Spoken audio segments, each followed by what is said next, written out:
the Rossi RP63. I think this might be the best budget option for any of you looking for a firearm in the under $600 price range. 357 Magnum. As you can see, she's clear. Just picked her up today. You notice right off the bat, the first thing I did was apply some nail polish, thank God for teenage daughters, to the front sight, and I went ahead and blacked in the rear sight.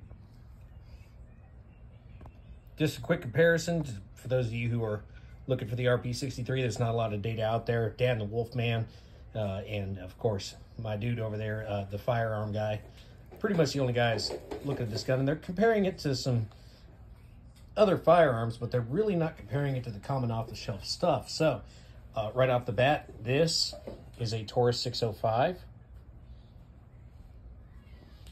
a Ruger Blackhawk, the Kimber K6S, again clear and safe, and finally the GP100 clear and safe. Sorry about that, the toddler needed some direction. All right, so again, size comparison, and I want to be 100% fair here. Kimber, for example, brags and claims to be the smallest double stack, or excuse me, 6-shot double action revolver out there. I think that's true. This is one of the first ones ever, by the way.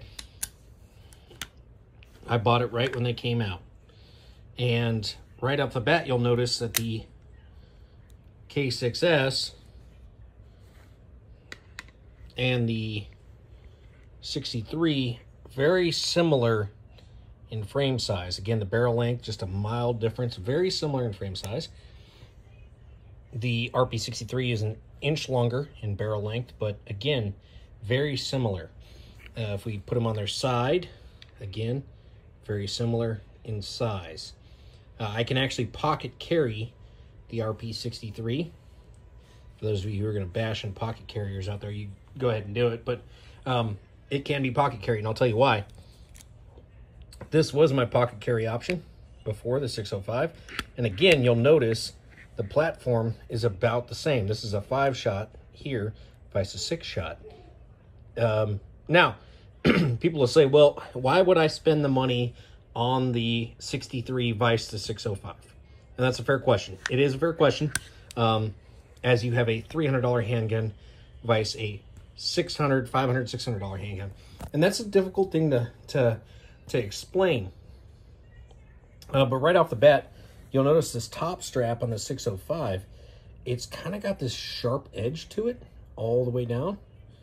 And the front sight is permanently affixed, as you can see. This little lip here for your actual catch, it's kind of got a sharp edge to it. The cylinder release has kind of got a sharp edge to it. The trigger, it's about the same. On the 63, on the other hand, they rounded all profiled edges of the firearm. Everything's rounded. It's a removable front sight, as you can see. Bigger trigger face, actually. As you can see, the trigger face on the 63 is bigger than the 605. The grip profile, about the same. I did sand this little bump off because it's not necessary. My pinky was kind of sitting down at the bottom here, and on this, it doesn't bother me, but this grip profile is just a hair bigger. I really like having that pinky tucked tighter up against the remainder of my hand. The other reason I love this firearm, and I'll be able to show it here pretty easily, you'll notice the ride height, that is the bore axis. If we're carrying a handgun for the purpose of cocking and using single action, the GP100, again, clear and safe. The GP100 really allows for a better purchase than any of the other platforms here, short of the Blackhawk, of course. But you'll notice the bore axis. Barrel's all the way up here, okay? The K6S, the barrel, once again, real high, way up here. The 605, same thing. Relatively high bore access. And then we get to the RP63. Look at that. I can touch the top strap with my trigger finger. This will allow for further control of the firearm, and that is comfortable in the hand. If I ride high on this firearm and make it similar to where I can touch that top strap, it's not comfortable. I'm above the grip profile. I'm actually into the frame of the firearm. Same thing with the K6S. I'm up here, gripping real high, not comfortable. And GP100, it's really not even an option. You can't get that high. Again, I love all these firearms. The Blackhawk, again, in order to get that high, I'm hugged up here where I can't even adequately cock the hammer of the firearm. So that high grip profile is just nice. And for those of you wondering, can you function the trigger with the hammer, again, clear and safe, you absolutely can. It's almost like they built that to where you can do that. The 605, I'm going to hold it at the highest mark I can, you know, up here where that bore axis is about the same, where I can almost touch that top strap. And yeah, you can, but it's not comfortable in the hand. The K6S, once again, clear and safe. Up high, not comfortable at all. This frame is riding right in the heel or the cusp of my hand. It's just not comfortable. Can it be done? Yeah, it probably could. Some people might find that comfortable. I really don't. And then again, the GP100, it's just not an option. You're not, clear and safe, you're not getting up that high. It's not going to happen. The hammer is obstructed to get that high bore access to where you can reach. And again, I love this firearm. A genuine joy to shoot. Also a joy to shoot.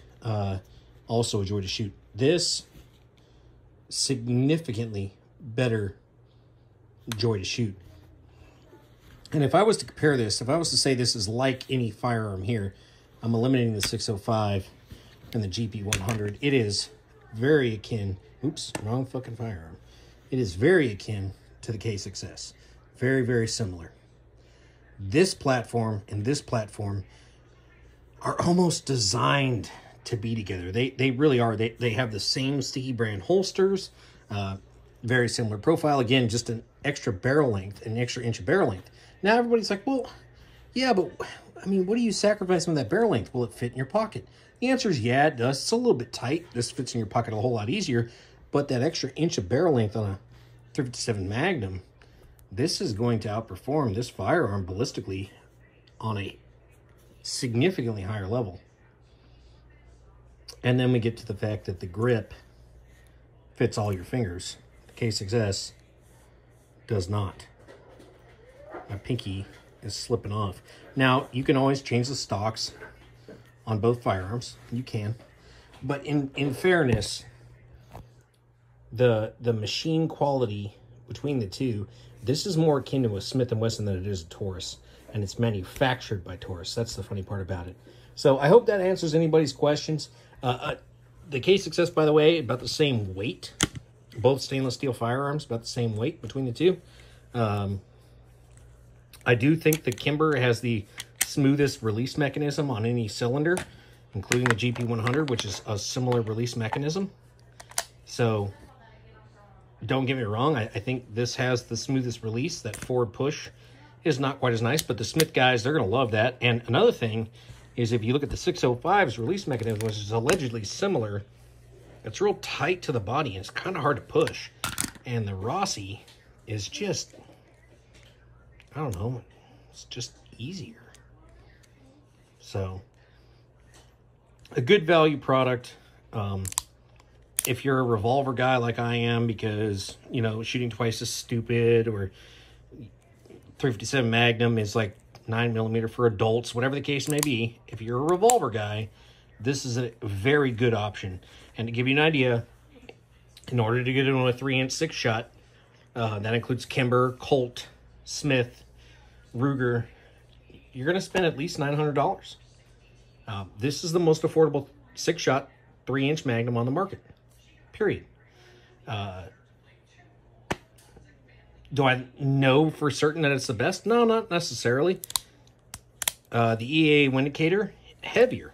It's actually heavier than the GB100. So, a 4-inch GB100, by the way. Again, options for you guys out there. If you're looking at this firearm, you're thinking about this firearm, excellent option.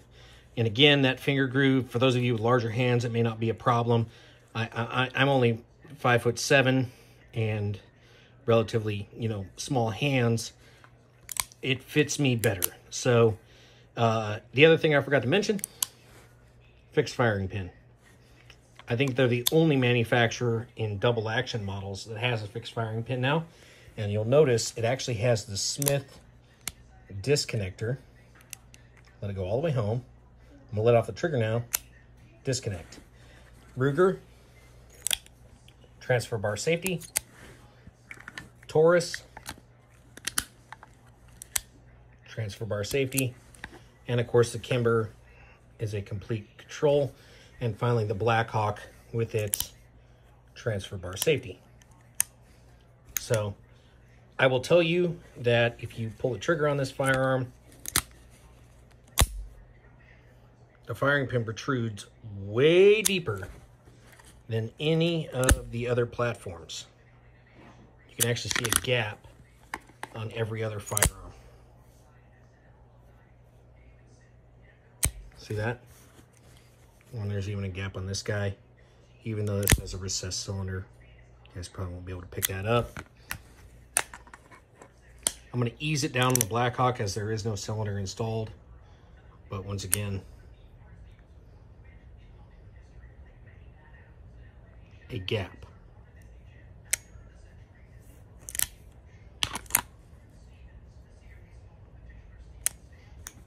So, again, probably your best option for under $600. With FFL transfer fees, shipping, handling, etc., I was at $530 for this firearm. So, just a really good option for those of you who are interested. Thanks for watching. I'm not a YouTube guy. I'm not a, whatever they call it now, I don't know, influencer.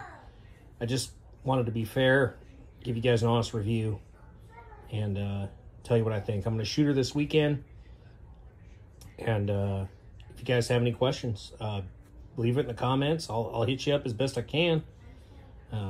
Again, this is not really my forte. I'm just trying to help everybody out. Thanks.